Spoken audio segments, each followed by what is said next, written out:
Welcome sa Dries TV. Kung interesado ka sa ganitong news, huwag kalimutang isubscribe ang ating YouTube channel. Maraming salamat! Welcome back again sa ating YouTube channel mga kakimpaw, and sa update natin ito ang pag-uusapan natin ay tungkol sa mga importanteng kaganapan kina Kim and syempre kay Paolo Avellino.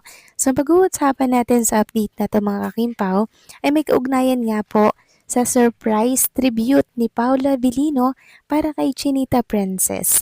Yan po yung pinagkakaguluhan ngayon sa mundo po ng social media. Ano kaya yung pa-surprise tribute na yan ni Paolo Avellino sa kanyang business dito po sa Permosa? Yan ang ipapakita ko po sa inyo mamaya. Pero bago po ang lahat, maraming salamat po sa inyong patuloy na pag-support at pagsubaybay sa mga daily update natin. Kaya naman bilang pasasalamat, narito po ang isang napili kong komento patungkol ito sa naging previous update. Mula ito kay Ginang Norma Dayag, sabi niya po dito, "Good evening, Dries. Congratulations to KP. I'm not bothered anymore, Dries, cause they are really meant with each other. All our prayers are answered, materialized. So seniors like me, this is all we can help KP through our prayers to erase doubt from their bashers.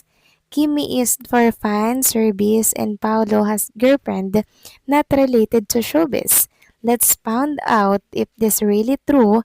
God bless KP and all their supporters who really support KP in the latest concluded SDA event. TY Carl de la Merced, for your support to both. You are an angel. To them, Carl de la Merced." Maraming salamat po sa inyong komento. Ginang Norma Dayag. So yes, tama po kayo dyan. They are really meant with each other. And nakikita naman natin kay Paolo Avellino yung mga kilos niya po, di ba? Talagang ang laki po ng kanyang pinagbago simula po nang nakilala niya si Chinita Princess. Doon pa lang mga kakimpaw, 'di ba, ang isang lalaki, hindi po 'yan magbabago kung hindi po siya seryoso sa isang babae mga kakimpaw. Kung bagay nakikita po ni Paulo yung babaeng mapapangasawa niya po at makakasama habang buhay. At yun ay walang iba kundi po si Chinita Princess lamang. Kaya naman willing na willing po si Paolo na isakripisyo at baguhin ang kanyang pagkatao. Kung dati madalas mag-inom, manigarilyo, barkada, ngayon hindi na po natin nakita si Paolo Avellino na ginagawa niya po yung kanyang mga kinagawian nung mga nakaraan, 'di ba? So doon pa lang talaga nakikasiguro po tayo na si Paulo seryoso kay Kim. So maraming salamat po sa inyong komento, Ginang Norma Daya. God bless po sa inyo at mabuhay kayo.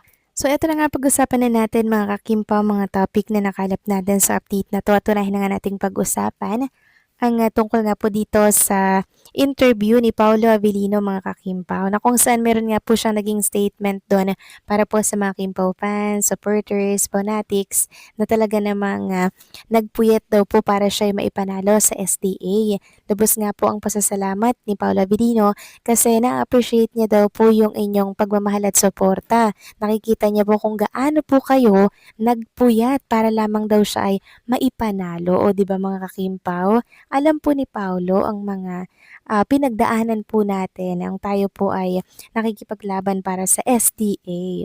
Doon pa lang mga kakimpaw, 'di ba? Maging masaya po tayo na appreciate ni Paolo Avellino yung ginawa po ng mga Kimpaw fans na pag-suporta sa kanya. Ayun nga po dito mga kakimpaw. Congrats Pau, lubos na nagpapasalamat sa Kimpaw fans dahil sa pagboto sa kanya at pagiging number 1 para sa Outstanding Asian Star Awards ng 2026 Seoul International Drama Awards. So ayan po mga kakimpaw, nagpasalamat na po si Paulo sa ating lahat. And also ipapakita ko na lang din po sa inyo itong mga Kimpaw fans na nagpunta po talaga sa soft opening po ng business ni Paulo. Maraming salamat din po sa inyo dahil talaga namang wala po kayong kapaguran. Instead na magpahinga na lamang po kayo sa inyong mga tahanan, talagang nag-e-effort pa po kayo para po ipakita yung support at pagmamahal ninyo kay Paolo Avellino. Samantalang next topic naman, pag-usapan naman natin mga kakimpaw ang tungkol naman po dito sa pa-surprise tribute ni Paula Avellino para po yan kay Chinita Princess sa soft opening nga po ng kanyang business dito po sa Bermosa. Grabe nakaka-touch si Paula Avellino, nakakaiyak siya actually mga kakimpaw. Kaya na makita po ng mga Kimpaw fans yung ginawang pa-tribute ni Paolo kay Kim. Sobra talaga silang natuwa at mangyak-ngyak po sila mga kakimpaw sa sobrang saya. So ano ba yung pa-tribute na yan ni Paula Avellino? Sa business niya mga kakimpaw, talagang may parte po si Kim Cho mga kakimpaw. Dito po sa Play Space, nakakaiyak po talaga itong ginawa ni Paolo. Nakaka-touch po sobra.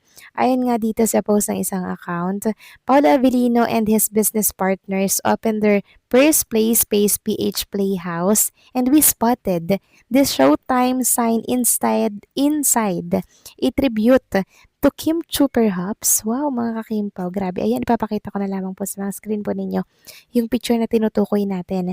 Showtime po yung nakalagay dyan. Di ba ibig sabihin, ito po ay may kaugnayan or connected kay Chinita Princess na host po ng It's Showtime. O di ba ang sweet mga kakimpaw? Grabe yung ginawa ni Paolo. Talagang in-include niya po dyan yung programang kinabibilangan ni Chinita Princess. Showtime. Di ba may ganyan po ang It's Showtime mga kakimpaw? Grabe, sobrang nakaka-touch. Kaya sobrang saya po ng aking puso at maging ng mga Himpaw fans din. Sobrang na-appreciate po nila itong pinakita ni Paolo. Kahit na ganto-ganto lang yan, di ba? May connected pa rin po yan kay Chinita Princess. And ito nga po mga Kimpaw yung komento ng mga Kimpaw fans. So, ang sweet. We love Kimpaw forever. Sabi pa ng isa, so sweet. Kimpaw is the best. Ang sweet naman. O ayan, di ba? Super sweet ni Paolo. Kahit na hindi natin nakita si Kim Cho dito, talagang hindi nawala si Kim mga kakimpaw. Yung presensya niya dito sa loob, andito lang din dahil sa showtime na nakalagay nga po dito sa isang arko. Grabe no? Grabe. In love talaga sila sa isa't isa mga kakimpaw.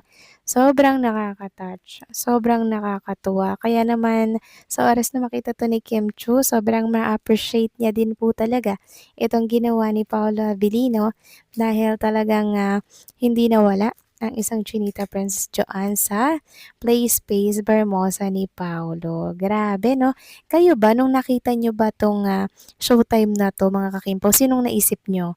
Si Kim Chu agad, no? Ako din kasi, nang makita ko, hala, may showtime, connected kay Kim Chu yan. So, hindi talaga malalayo mga kakimpaw na business partner din dito ni Paolo, si Chinita Prancer. Syempre, hindi lang pwedeng isama dito kasi for sure pag-uusapan at pagkakaguluhan sila ng social media at ng mga news site, 'di ba? Kaya mainam nga naman na isikreto na lamang marahil ang pagka-involve ni Kim sa business po ni Paolo Avellino. So kahit na hindi nila i-reveal yan, ang ating prayer ay maging successful po ang business ni Paolo Avellino. Kaya sa mga taga General Trias, Cavite, Imos, nako, suguri na po yung play space na yan ni Paolo Avellino. Yung mga bagets nyo, for sure mag-enjoy po dito.